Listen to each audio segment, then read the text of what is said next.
婚姻是个傻猫，我们在家里换洗衣服、裤子的时候，经常忘记把口袋里的钱拿出来，洗完之后才发现钱已经变得皱巴巴的了。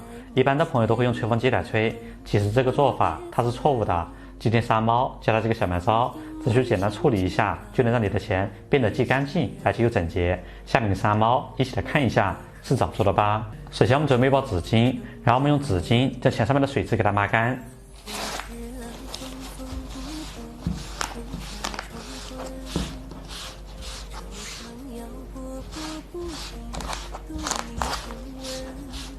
将钱上面的水渍抹干之后，我们再准备一个稍微厚一点的书本，然后我们将这个钱夹到这个书本里面。将钱夹好之后，我们再用手给它用力的按压2到3分钟时间。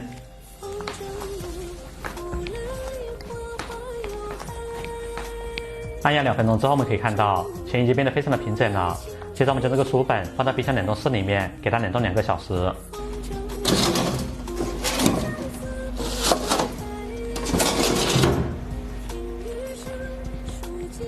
冷冻2个小时之后，我们再将书本拿出来，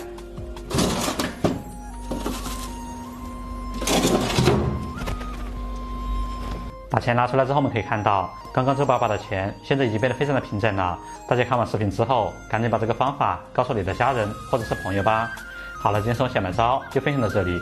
喜欢看傻猫的视频，别忘记在视频下方点个关注。我们下期再见，拜拜。